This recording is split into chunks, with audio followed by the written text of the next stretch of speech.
Welcome back to the Act Two podcast, a podcast for the real-life working screenwriter. I'm Tasha Hugh. And I am Josh Hallman. I haven't had to say that in a while, it feels like. I know, we've been on a hiatus. We have been on a hiatus for us, not for you, but Josh and I went on vacation for a little bit. But we're back, and it feels like I haven't seen Josh in months. I haven't seen Tasha in months. It's been a week. All right, please remember to subscribe to our lovely podcast. It does help boost us to other writers, and it also makes sure that you don't miss any of our upcoming topics and interviews. But if you'd rather DM us to be angry at us or suggest topic suggestions, you can. We have ActTwoWriters@gmail.com, which is all spelled out, or you can reach out to us on our Instagram page at ActTwoWriters. I'm also on Instagram at Story Thursday or on Twitter at Tasha 3.0. And I am Josh Hallman on Instagram and Joshua Hallman on Twitter. Aren't you so glad to be doing that again? Oh, yeah. And I'm not above asking people just to, spread the word. Yeah, do it. That way, when we ask people to come on the podcast, I can brag about how many people subscribe to the podcast. It is helpful to help us get better interviews. Help us help you. Tasha, I'm fired up today. I have a warm energy drink from yesterday, a fresh coffee. I've got some water. I think you have an energy drink. I feel like today is going to be great. Okay? I'm just going to try and ride your wave, man. It's going to be okay. It's going to be an okay episode. Well, we were supposed to talk about open writing assignments today because the WGA just did a cool panel about it. They sent out a massive email about it. There were some arguments back and forth in Act 2 about whether to do OWAs or are they the beast incarnate. And we really want to talk about that. But then as Josh and I started talking about this episode, we realized we had a lot that went on since we went on vacation in this week in writing. And we actually want to share that first and then do OWAs in our next episode. Yeah, I think that's great because the OWA is going to be a long episode, and I feel like you're going to have a lot to say about it. I have many opinions about OWAs. All right, so this week's in writing. That's what we're doing today. All right, so my first one is that I saw A Quiet Place 2 this last weekend, and I thought it was great, and I cried, and I jumped because it was scary, and it was super tense, and I just thought it was a really beautiful movie, which you don't often get to say that for a horror movie. And personally, it was very much in line with the kind of horror that I like to write, which is, very character-driven stuff. It's basically a drama about family. That's why I cried. It just happens to have alien monsters in the background. But that being said, I pretty much immediately came out of it and texted you, Josh, that there were issues with Quiet Place 2 that you sort of realize as you're watching, you kind of bump on it, but you're quickly brought back in with the emotions. And then only after the movie, when you're actually talking with friends, do you realize that all of these issues with the movie exist. But I thought what was so interesting is it does not mess with the viewing experience at all. Like I said, it takes me out for a second and then I'm brought right back in. And even afterwards, when I was talking about it with friends, I sort of didn't care. It was still an amazing movie. And I just think that in itself is a puzzle that I think about a lot as a writer, because obviously no script or produced piece of material is ever perfect, right? Except for the scripts that we write. Yeah. Well, I was going to say Jurassic Park, Back to the Future, those kinds of movies. Course. But yeah, what we write too. I was trying to put my finger on how they got away with having some of those imperfections without making me care. Because usually, especially as writers, we super care when there is a gap in a movie. And really it was, maybe this is just so obvious, but obviously incredible acting. But they kept this really high tension and consistently high stakes throughout, so that literally one wrong move by any character meant someone in the family was going to die. Yeah. And that was such a tight way of telling a story that even those little holes that you find along the way don't end up mattering. Yeah. And it just really emphasized, I think, just how important character is, because the only reason I feel that way is because I'm so invested in your characters. And at the beginning of A Quiet Place 2, they spend a lot of time with just the family doing normal everyday stuff. Shopping, going to a baseball game, and there's slight tension in the background because you know shit's about to go down, and there are small hints throughout that kind of indicate that tension. So it still feels like it's not boring, but it's all about character investment. And it just, I don't know, it's just a really good reminder to put character above everything else. Yeah, no, I think about this all the time because, first of all, we're not writing documentaries, right? So there's always going to be some kind of hole that can be poked into pretty much anything depending on who you are, especially in the time of Twitter and social media. But it's a weird balancing act to have things that are kind of plot holes and just not care. Like, how much can you possibly get away with in your scripts when shooting things? I don't know the answer to that, but I think you kind of just cracked it with, if you just focus on character and we care about the character, you can just get away with so much more. Mm-hmm. As you were watching the movie, did you kind of note some of these plot holes? Or was it not until at the end of the movie where you kind of thought back on it? A little of both. I would say that during the movie, I didn't hang on to the little things that I noticed. It wasn't until after, when we started discussing it, that I really remembered what they are. But essentially, nothing happens in this movie. I haven't even seen this somehow, by the way. You should. It's fantastic. I usually would see, I don't know, I'll go see it soon, but I saw The Tomorrow War. Go on. There may have been a plot hole or two in The Tomorrow War.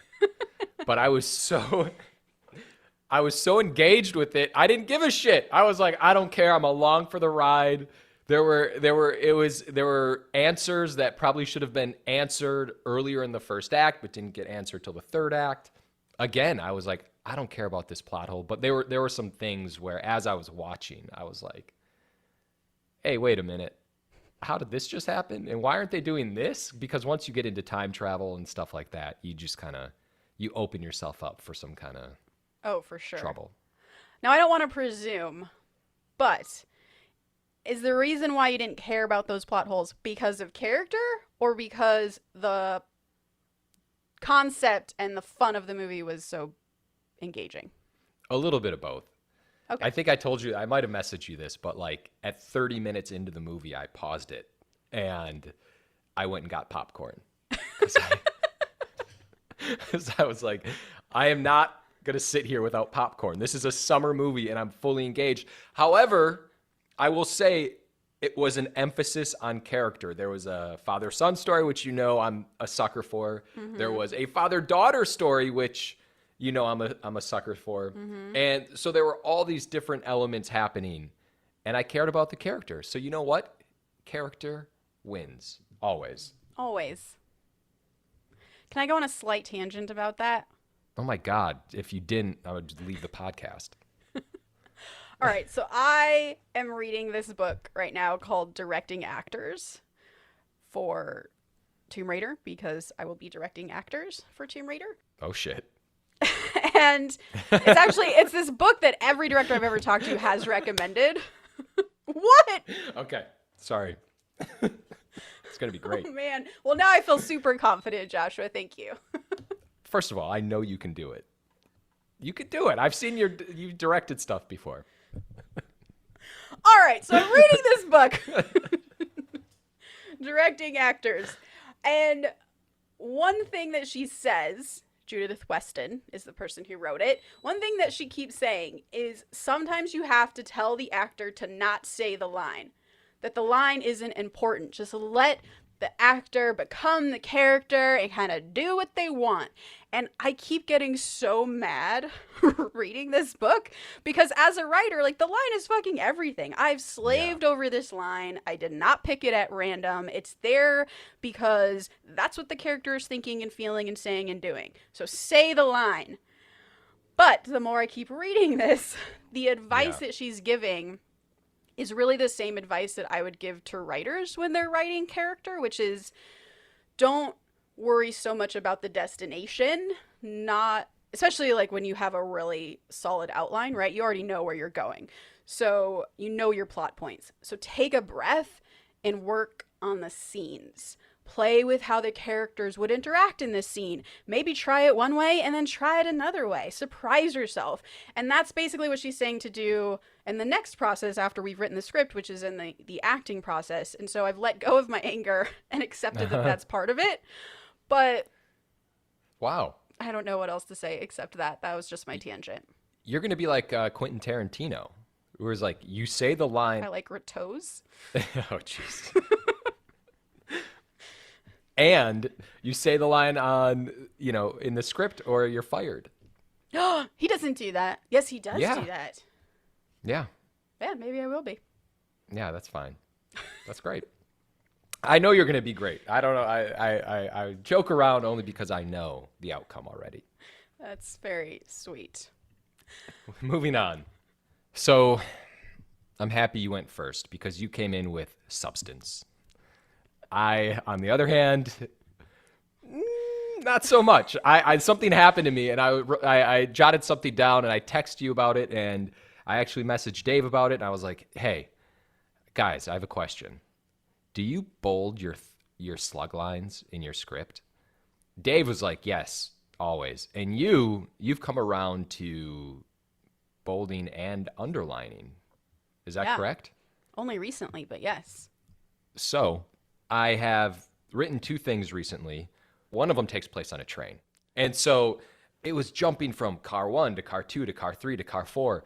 And I ended up, like, when I was reading the script, I was like, I have to bold, like, every single slug line. This is just way too confusing. And I did it, and actually it sort of helped the read a little bit. And I asked someone else, hey, I asked Dave, I was like, did it help while you were reading? He was like, actually, yeah, it did. It kind of clarified which car everyone was in, and it was like this very little thing. And so I ended up doing it with my other script, which is also somewhat contained. And I feel like I might never go back. And I don't know where people stand on this. I've seen people be like, you never do it. I've seen other people say you always do it. It's weird. I don't understand why to never do it. Although I say that while being someone who never did it until like last year. And I started doing it because that's how we were doing it on The Witcher, Blood Origin. And it made so much sense because you just see, otherwise, if you don't have bolded and underlined slug lines, which are, a new scene heading, then you just see a page of all the same color, and that can feel boring just like as you turn a page. But if you're seeing like, maybe there are like 5 scenes within a page, like, oh, like this is going to be fast. Like, oh, that's cool. You get excited more, and it just visually, it separates things for you so it feels like less of a slog to read is how I feel now. Man, this goes back to our double dash conversation that we had a few podcast episodes ago, where there's just that element to make you want to turn the page or swipe through your PDF a little faster, and this is part of it. It's like there's a visual element to scripts, whether I think people want to admit it or not. Yeah. It's just there. It's just that's it. End of story. It's funny when you say whether people want to admit it or not, because I do think writers get obsessed with it's not about the showy thing, it's about the work itself. But I think something we advocate on this podcast is to also pay attention to the read, because that is very important and does make a huge difference. We're not suggesting you go and make it a picture book. We're not there yet, though I feel like we're moving in that direction. But anything you can do to help yourself along the way, these are just small changes that I think make a big difference.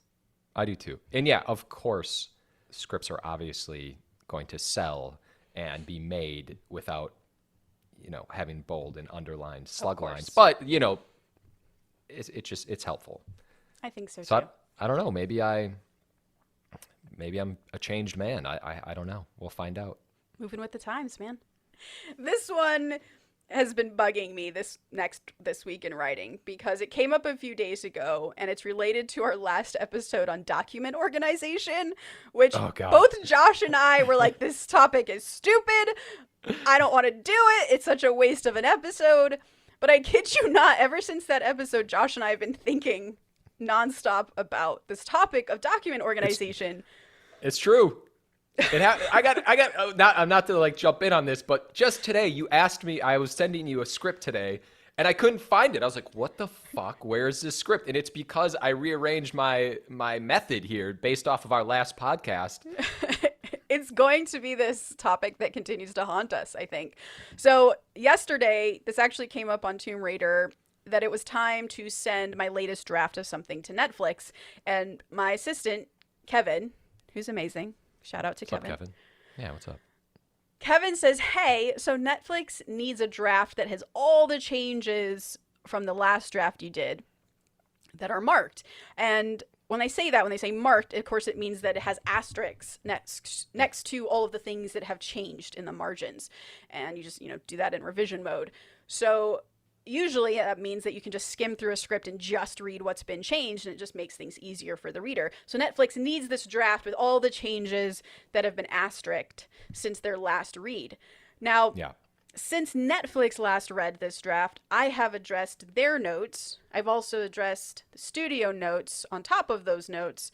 And I've basically done several drafts, right? Like 4 to 5 different drafts since Netflix has last read it.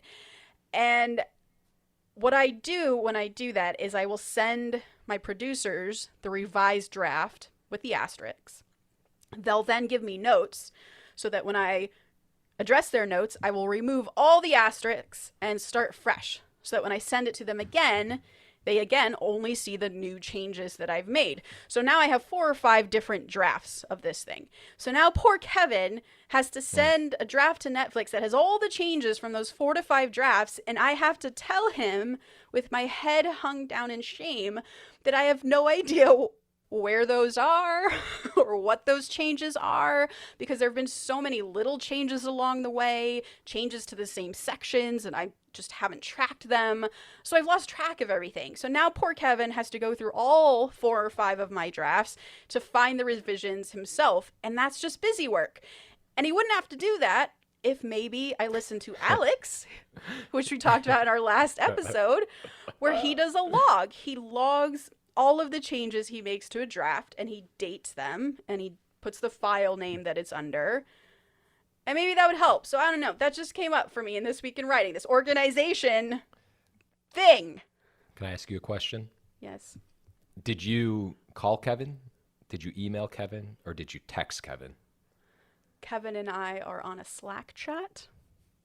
Oh, well, look at this. Someone's finally come around to Slack. All right. Okay. And so you told him over Slack. Yeah.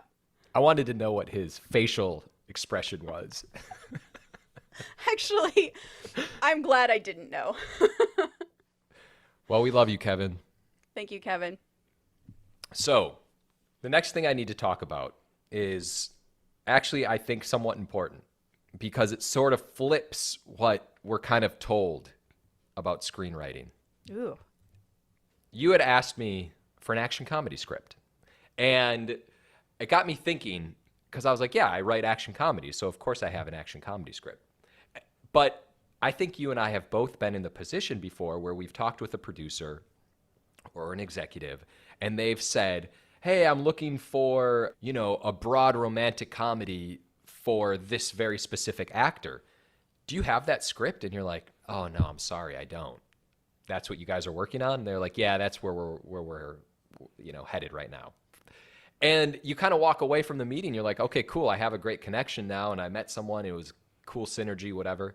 Synergy. You hate that word. And so you have this new connection, but they're looking for something else. And so it got me wondering and thinking, because we're kind of told to, not told, there are no rules to any of this, but I've been told before, and I think you have as well, it's kind of like, don't kind of write one of everything. Just kind of write what you're good at. And I actually subscribe to that idea where it's like, just nail down what you're really good at and be great at it, But I feel like there's an argument to be made to have one script in every genre. Every genre. Maybe not every genre, but multiple genres. So you have like your action comedy, you have a rom-com, you have a character drama. I mean, it's counterintuitive to kind of like how you approach your career, I think, because I think when you kind of come in, you want to come in and build your quote unquote brand and say, this is the kind of writer I am. I do action comedies. I do adventures. I write this. I love this. However, there's that one time when people ask for that one genre that you don't have. But in the back of your head, you're like, oh, but I could totally do that. Why haven't I done that before? All I'm saying is there's an argument to have different scripts in different genres. I wouldn't argue for it, but I am saying there is an argument. Can I argue against your argument for a second? Yes. So in the example you gave about me asking for one of your action comedies, that came about because I had a meeting with an executive who said that exact thing. He was like, I'm looking for movies between $30 and $40 million that is an action comedy vehicle for this particular actor. And I was like, I don't have that. And I wish I had that, which I'll talk about in a second. But I knew that Josh absolutely had that. And so he needed to read that script. And I think the conversation that came up for me was less like I need to have a rom-com and I need to have like a small horror thriller and whatever. It's more like I work in action. I work in action that has comic elements to it. Why don't I have a $30 to $40 million movie? That to me is the important bit, is like having movies that are in different price ranges.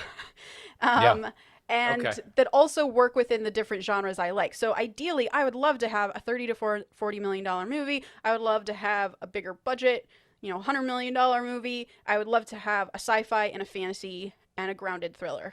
Like, because those are all the things that I love. But would I want a rom-com? No, because I don't want a career based in romantic comedy. I mean, okay, there's a few exceptions, I feel like. Rom-com, like you kind of get labeled as like the rom-com person. Yeah. But I feel like you can, if you were to have like an action comedy, I don't think you'd be labeled as an action comedy person, because it's still kind of, in the Venn diagram of Tasha, it still kind of drifts into the action world. That's what it is have a Venn diagram of yourself. That's exactly right, I think. Oh my God, the Act 2 Venn diagram pre-orders coming soon. All right. I'm on to my last this week in writing, which is more of a conversation thing. So if you have anything else, maybe you go first. This isn't really this is sort of, it pertains to writers. It's kind of a this week in writing, because I know we're going to get into a bigger topic. But let me just say, I don't sleep that often. I sleep a few hours here and there. And lately, I've been really fucking tired. And I ended up getting an 8-hour night of sleep. And it was magical. And this happened twice now in the last month. And so I'm just here to tell writers to take care of your body and get some sleep. I didn't even know how great I was going to feel until I did it. It's so amazing. It's unbelievable. Where has this been my entire life? I wish I knew. If I get less than 6 hours, I'm useless. So that's my life. I always get 7 to 8 like an old person. I wake up after 5 hours in a panic. Oh my gosh. And a panic that you haven't gotten things done? Yeah, I'm like, I need to wake up. The day's begun. Is it because you have a daughter, or have you always been that way? The daughter just like sprinkled cocaine on it. But it's always been there. I've always kind of lived in that world of anxiety where I'm like, I need to get up and do something. I guess I have a minor this week in writing that's related to taking care of ourselves. Oh. In my case, it's mental. So recently, my lawyer is doing a deal. Oh boy. On something. And I was given the option to screw someone over in my deal. And it was presented as like, you're going to do this. And I said, no, I don't want to do that. I want to give this person more of an opportunity. So let's take this part out of the deal. And immediately got back from my lawyer, like within a minute of like, no, I don't think you should do that. And here's why. Like, you're this person, like just kind of talking me up of what I should be. And, the other person, And I thought for a second, like, is this wrong? Because I'm always scared of, you do want to protect yourself in this business because there are sharks everywhere in the water. But my instinct was saying like, no, this is a time where you don't just protect yourself. You have to think about other people. And I had to push back. And what I thought was interesting was that the path of least resistance is to be a jerk in our business. And that you really do have to be vigilant to make sure that you're lawyers and your reps are not driving you down a path of jerkdom. And I've also been on the other side where, like, I was hiring a writer, for instance, and their lawyer was being a huge jerk. And the writer did not know that their lawyer was being a huge jerk and was asking for things that were going to, like, destroy the project if we actually gave it to them. The writer just thought their lawyer was doing due diligence. And so I think it's easy to ignore what your lawyer is doing. And then when you get angry phone calls to be like, it's just my team, like, it's not my fault. But I do think it behooves us to pay attention to what's going on, because change starts with us, and it just feels like a really important piece of our puzzle. That's all. Man, I love it. I completely agree. And yeah, we were talking about how easy it is to be a jerk, like, especially in this industry where you put a lot of effort into something. Creatives are very emotional. We take things personally, and we're kind of working. Everyone's kind of in it, like, you're just grinding at all times. So it's very easy to become emotional. Yeah. It's very easy to be a jerk. I just don't understand. That's all. Yeah. Just be better, people. Just be freaking better. That's it. I do think at some point we should do an episode, because there are so many ways to be a jerk. And we've all been treated like shit. Yeah. And we've all, whether it's that person who fell asleep on you during your pitch or whatever, like, yeah. It's easy to be a jerk in the entertainment industry. It's almost like you have to try to be a good person, but I agree with that. You do. You have to be vigilant about it. It's weird. And it is weird, because it's like, just be a good person. How fucking hard is this? Like, just don't hit the person walking across the street. Yeah, that's exactly. it. Just keep walking. All right, Tasha, get to the big topic. Let's go. All right. So this is a big This Week in Writing. It's our last one. It's more of a conversation piece. And I'll say that, on this podcast, if you listen regularly, you know that we rail about how hard it is to be writers. And I think as part of that conversation, we sometimes position producers and reps as enemies to our cause. And I think Josh and I both know that that's not the case. Yeah. Even though it feels that way. Reps can be gatekeepers instead of advocates, but the best reps are amazing advocates, right?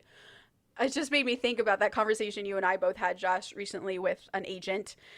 And he talked about time risk management when it comes to clients. And it was just really fascinating for both of us, I think, to hear from him honestly and hear him kind of humanizing what it means to be an agent and what agents go through. So I will say we are trying to get this agent onto the podcast so that he will speak to this, because I think it's really invaluable to kind of peek into the life of an agent.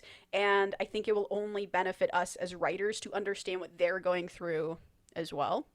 But that's an aside. Oh, yeah. This is really leading me towards talking about producers who can often feel like a hurdle, and we talk about them as kind of pests sometimes when they're not good producers. But obviously the best producers can feel like allies who are in the trenches with us. But I think as writers, we've all been burned by so many bad producers that we have grown to kind of distrust them. So my last This Week in Writing comes from a conversation I recently had with a producer that I would like to share. I'm so excited. I love these stories. All right.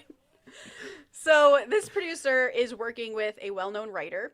This writer has been writing for decades. This producer has been around for decades, worked for some bigwigs. So they're two very talented people in their own right. And it seemed to be this kind of happy marriage when they found a project to work on together. And they eventually sold it to a major studio. And the studio pays for this writer to write the first draft. And so they do. And now the first draft comes in, and the producer feels like this script needs a lot of work. It's not bad. It's still solid. This person's obviously a great writer, but it needs a lot of work. And that's just part of the process, right? Writers just simply cannot be expected to do all of the writing alone. You need feedback. You need other eyes. You need writers groups or trusted producer. And this producer in particular loves to be in the trenches with writers. And what that means is he gets a script and he won't just give it a once read, right? Sitting by the pool, skim it while watching a ball game. I've heard one person read my script while they were in the bathtub. So that's not stuff that's happening with this producer. Okay. Like that's not the place to be reading this script. He likes to read it and then read it again and then take a couple days to absorb it, to really think about what's working, what's not working, why isn't it working? Is it not working on a macro level? Is it an issue with the original concept? I'm bumping, why am I bumping? That's what this producer likes to do. So far, sounds like a great producer. Great producer. And that's what I wanted to say is like honor this person, right? Like most of the time a producer reads your script and they probably only read it once. They give you just offhand feedback that's just kind of their first impressions of a thought, which you can tell when they do that. It reads that way. Like to me, a bad producer will give you a note like, this scene makes it feel like the hero is a jerk. Let's make him more likable in this scene. Well, as we all know from our notes episode, they might be reacting to the hero being a jerk here, but it's entirely possible that the solve is actually not about this scene. Maybe the solve is actually he's not a jerk, but the character he's talking to feels too meek, which in turn makes him feel like he's yelling at her in this scene. So our work that we have to do as a writer is actually to fix this other character in Act 1 to make sure she's not meek, so that when she gets to this scene and our hero raises his voice, it's more like they're having an equal argument than he's berating her. So some producers, bad producers, might just say, your hero's a jerk here.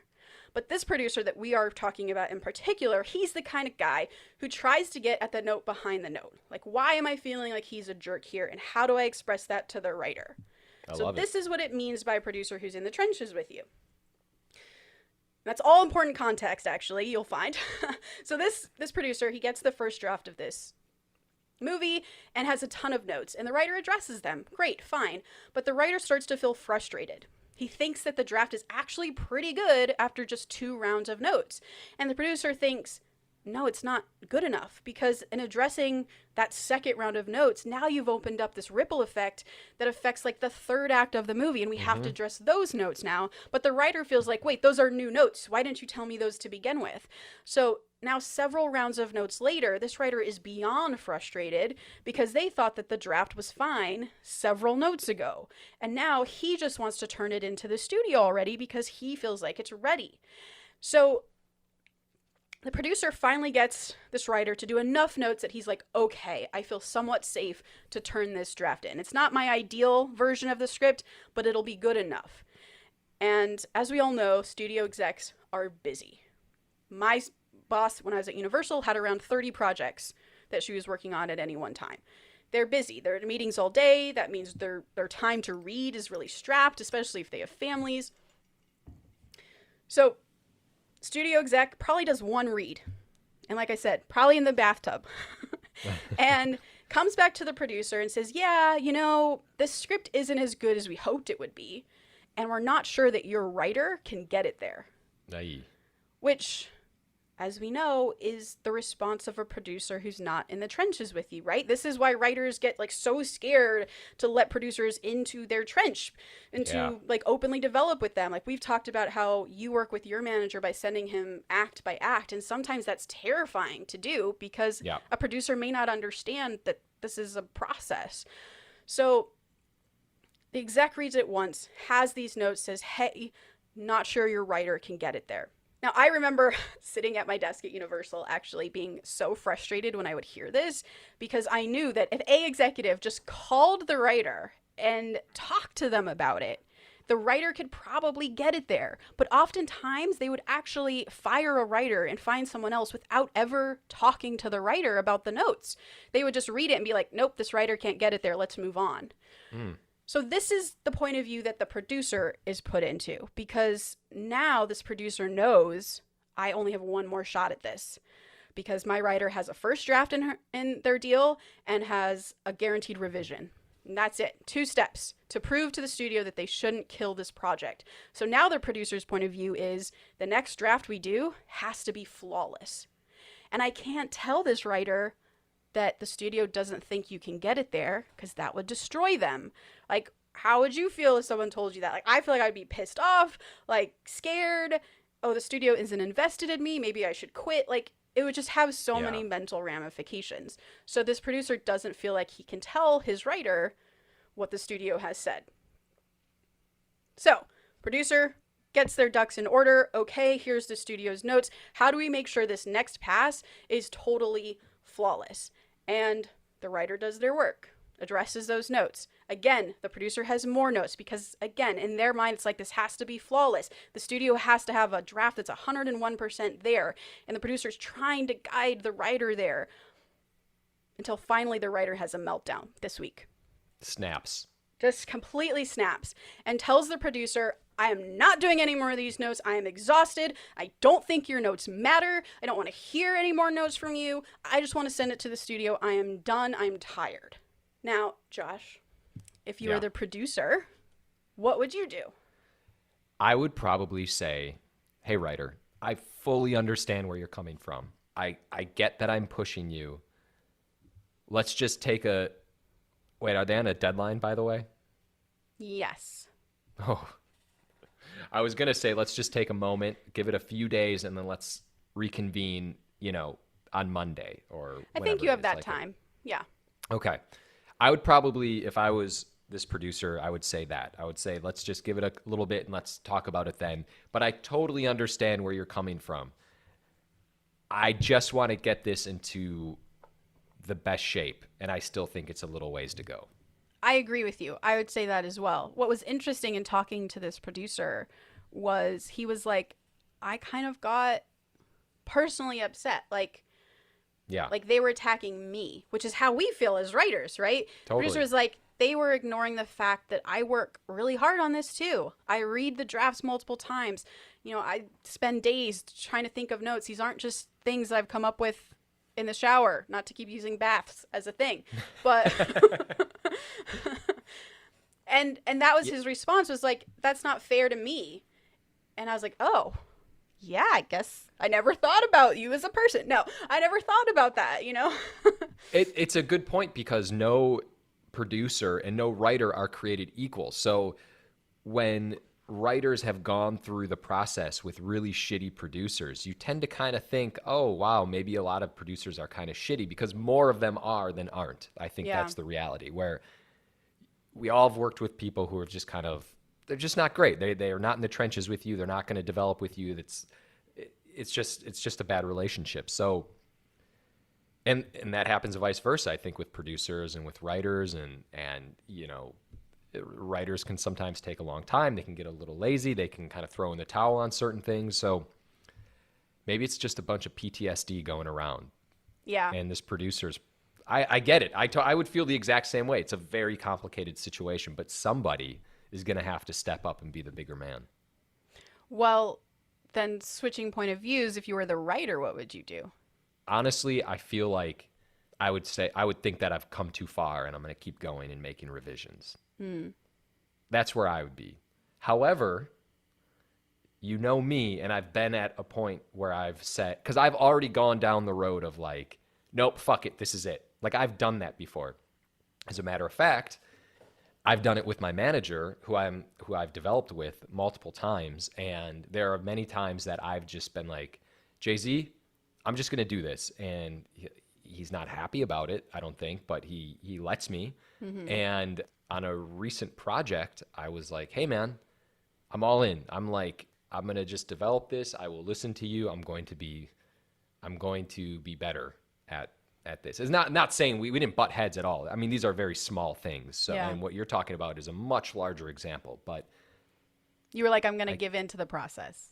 I'm going to give into the process. It's very hard for me. I'm specifically talking about writing act by act by act. It's very hard for me to do that, because I'm a little bit more of like a big picture. Let me finish this script, then look back, and then let me give you the script, because I always look at first drafts as somewhat of a glorified outline.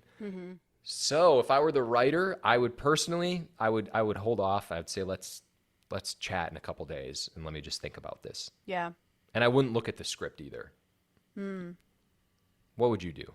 What happened? Do we have answers to any of this? I don't know if we have answers, because I've also felt the way the writer feels, where you're done and you want to give up, or you just want to take it out. And to the point where, like, if it doesn't sell because of these small notes that you have, I don't even care, because I've given you everything that I have. So I think you're right, because even though I felt that, I would take a break and come back to it and would make the script better. And I think we've talked about this topic before, about advocating for the idea that you do only get one read right now, and to write with that in mind.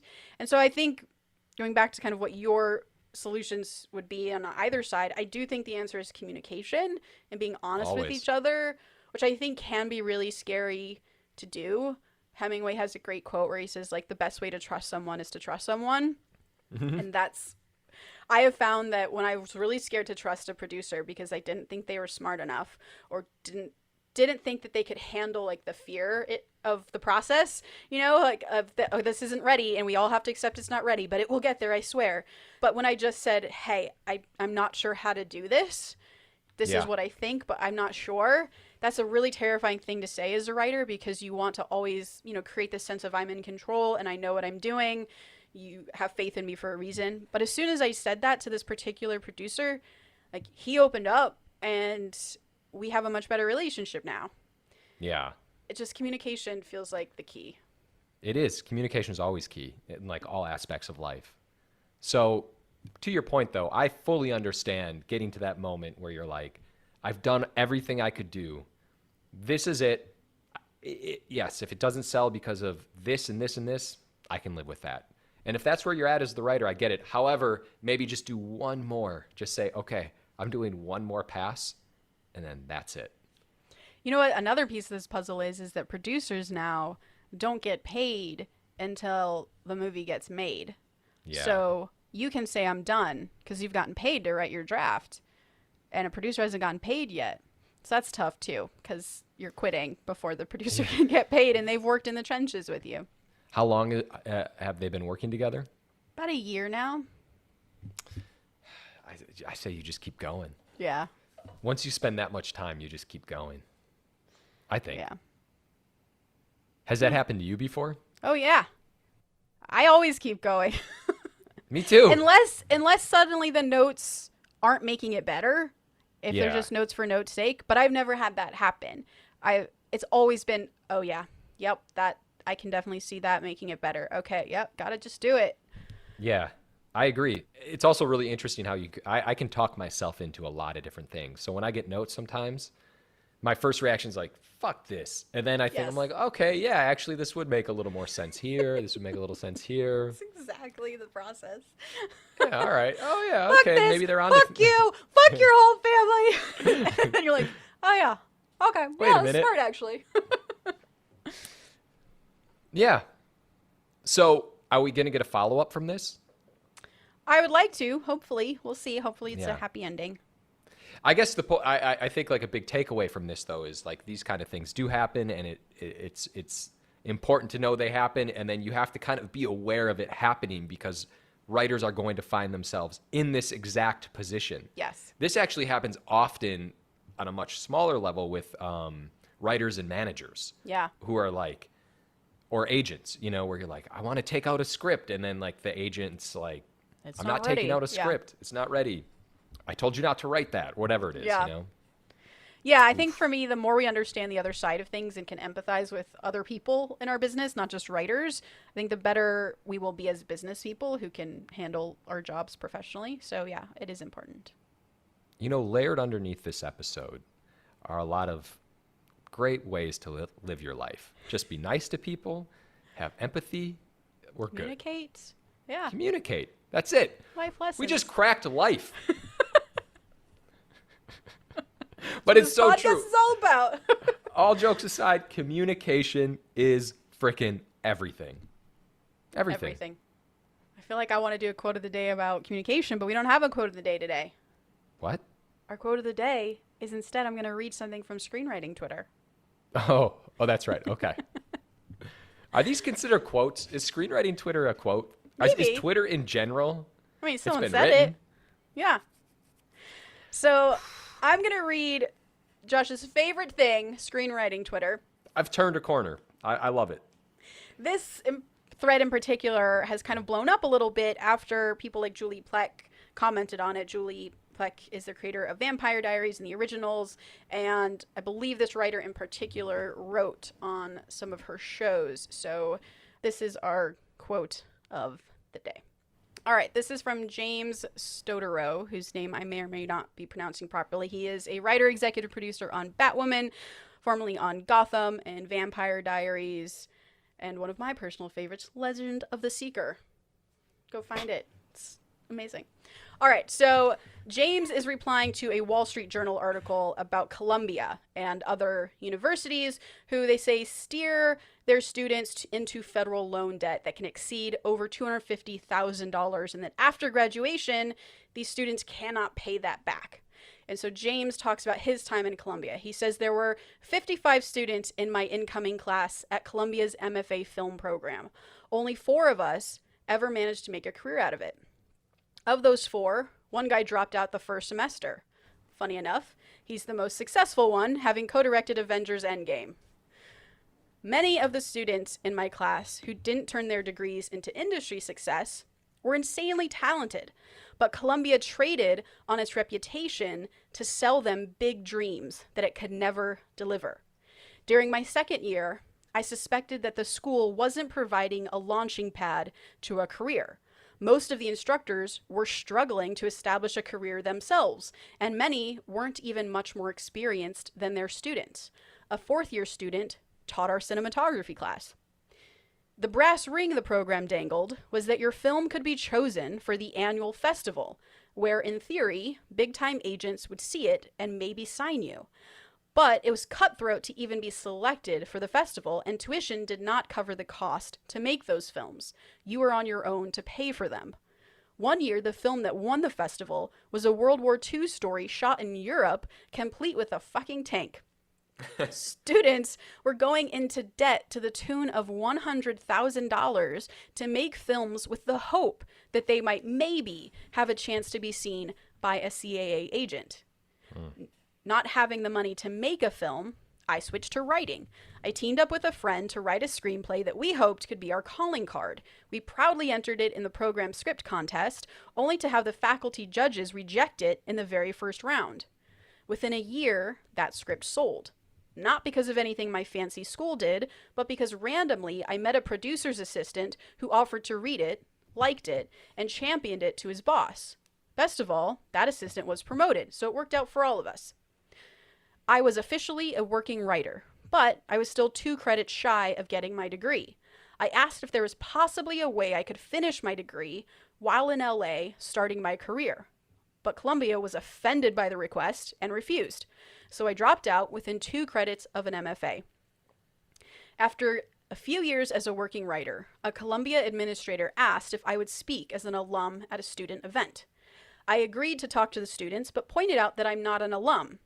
Hearing the situation, the admin lobbied the program's chair to help. The chair reached out and said he was confident that we could work out an arrangement to get my degree, but he insisted that I fly out to New York City immediately for an in-person meeting. So I spent a fortune on a last-minute flight in order to hear his proposal. But instead of telling me what I need to do to satisfy the requirements to get my degree, the chair began pitching me his idea for a TV pilot. In excruciating scene-by-scene detail. I nodded along, waiting to get back to the terms of my getting my degree, but to my horror, I slowly began to realize this is the deal. He made it pretty clear if I wanted my degree, I needed to help him sell his TV pilot. Yep, the chair of Columbia's prestigious graduate film program tried to shake me down in order to jumpstart his own stalled-out career. I still don't have my MFA. That chair is no longer the chair, but still teaching there. And to my knowledge, they never sold their pilot. Now I feel like we need to do our film school episode next. Holy because, yes, this is basically my experience as well. I mean, how do we even finish this podcast? All right. Please remember to rate and subscribe. Follow us at ActTwoWriters for more awesome writing stuff. You can follow me, Tasha, at Story Thursday on Instagram or on Twitter at Tasha 3.0. You can follow me on Instagram at Josh Hallman and Twitter at Joshua Hallman. And as always, the Act 2 podcast is a production of Act 2, a network and support group for the everyday working screenwriter. This episode was edited by Paul Lundquist, music by 414 Beg, which you can find on Spotify.